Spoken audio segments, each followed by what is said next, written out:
Happy New Year everyone, UngainlyTitan here, and another year beginning. I must apologise as I never got around to the two videos I mentioned in the last video I made. Sorry about that. The preparations for Christmas took over and I never got a chance to make them. The plan was to make a World of Warships video discussing the upcoming beta weekend and the possibility of yours truly getting a code to join the beta test.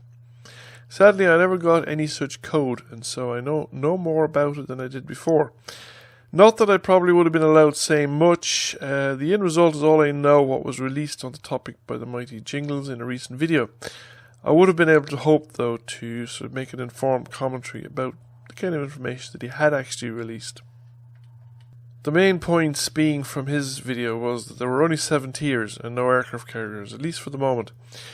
The other video I was planning on doing was a first look at the AT-25, that's the Tier 7 American tank destroyer, the fixed gun turretless tank destroyer. I managed to get some games in that tank before I took the break. I have not played either World of Warships or World of Tanks since the last video I made, so that's about 4 weeks ago. Instead, with not eating, drinking, visiting friends and relations, I have actually been playing the latest iteration of Fort Triumph several times.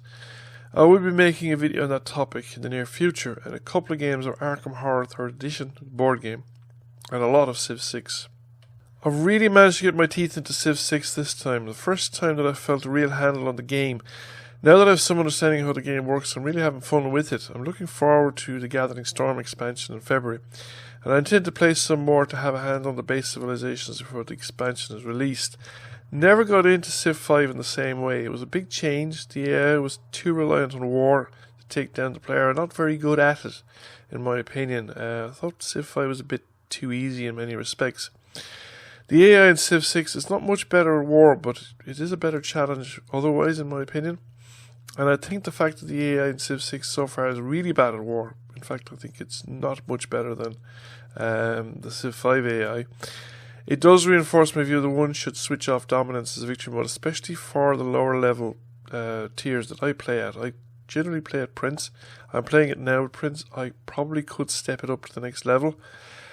It may very well be that if you're playing at Emperor or Deity level, that dominance is possibly the only way to go because the advantages the AI get. But I don't have any experience at that level, so I can't really make any informed commentary. I guess I should explain that for the most part I play Civ at the default levels. That's all the way back. I probably started at Civ 2. I'm not sure if I played Civ 1 or not. It's a long time ago. The exception being Civ 4. I got it beyond the default levels of Civ 4. I played a lot of Civ 4 and I think I finished up at playing a King level. So I'm currently playing Civ 6 at Prince level, which is the default now. Do reckon I could step it up, but I want to stay where I am because of the speed at which the new rules are arriving in, essentially, and I still don't necessarily believe that I've understand the nuances between the different civilizations, so I want to play them all at the same level before I start stepping up the game. To get back to what I was saying about the AI player, the AI handles units rather badly, I think. It does not keep units together, it doesn't focus fire, it generally handles range units badly. And it's a bit random with the placement of encampments. You don't get a fortress wall along the frontier by the AI. Although sometimes it does get lucky.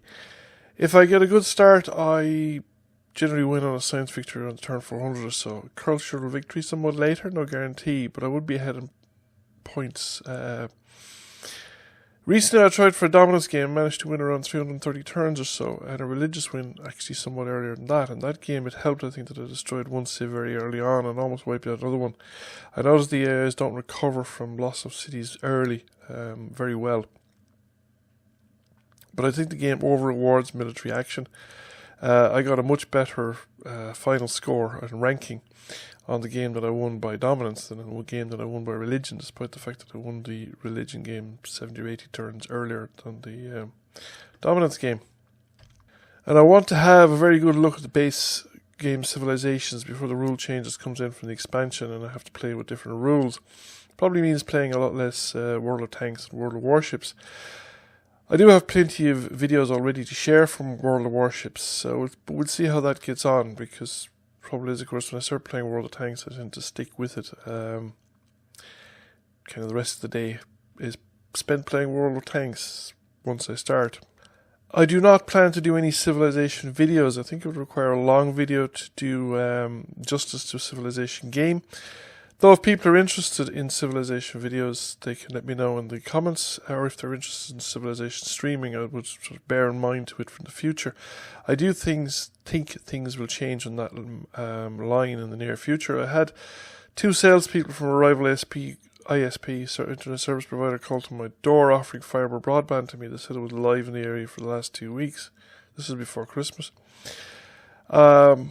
I couldn't avail of their offer at the time because I'm under contract with the current ISP, but I did ring up my current ISP to find out if I could get fibre broadband immediately, and they told me that they didn't have, it wasn't available in my location just yet. They didn't share any time frame in which it might be available, but it is the case in Ireland that ISPs have to share lines and infrastructure, so once it's available, I can actually pick and choose. If I wasn't in contract, I could pick and choose whichever ISP I took the service from. I didn't have to pick it from the ones that actually put in the infrastructure.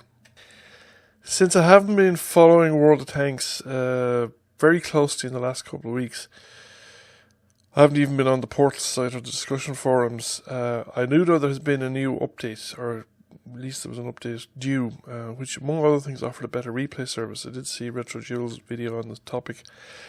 Now, I haven't looked at it, so I'm a bit vague in the details, but it looks like you have a better replay system in the sense that you're not getting the user camera, but you can zoom in and see where the shots are aimed, so you can, I think, do the full zoom into the gun's camera, and you can see where the gun is pointing and where the shots are aimed when the player is engaged in fire. So that's actually quite useful. It could be very useful, for instance, working out if you're getting hit, trying to side scrape and stuff like that, and you're wondering what part of the tank you're actually revealing. The other thing is you can view replays of other players, at least ones that you're a follower of. At least that's my understanding of the situation at the moment. You have to be a follower of the player in order to see their replays. I think this is great. Although you guys can now see my replays and just see how much cherry picking I'm engaged in. But you can also email me. There's a link in the video description to my email to let me know if there's a replay you want to share to a wider audience, or at least put up on YouTube with a commentary by yours truly. I will look into this in more detail, and the rest of the stuff in the update, and get back with a better hand on this after I have had a chance to look at it and study it and examine it, so to speak, in real life. As for World of Warships, well, the struggle is real, and it looks like I'm going to have to continue playing on the PC for a while yet. I will obviously continue with World of Warships, and I'm definitely looking forward to it coming to the console as soon as it arrives. There are supposed to be more than one beta weekend, so hopefully I might get a code on a future beta weekend and get a kind of a head start on looking at the game and see what it's going to be like. The other thing that I've been playing, or playing quite a lot of over the Christmas period, was Fort Triumph. This is started out as kind of a role-playing orientated game with a combat system out of XCOM tactical turn-based combat system.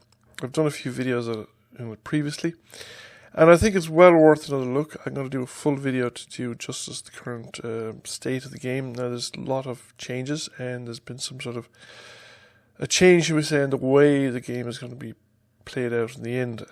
So they've been looking into this skirmish campaign game, and it was triggered in part by videos that I made on the topic. I questioned some of the stuff on the game, and this provoked some discussion, and the skirmish mode is partly a result of these suggestions that I made, or comments that I made about the game previously.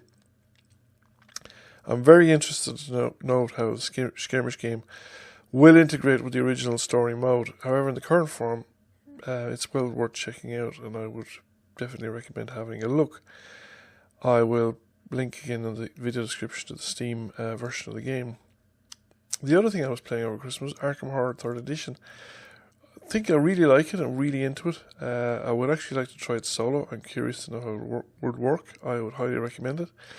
May do a video review of it. It's a board game. I don't do too many board game reviews, but it's definitely one of the highlights, and I'm hoping to have some more play in the near future, but it's months down the road before I might do a review of it, because I just want to get the opportunity to play it a few more times, and I don't get the opportunity to play board games that often.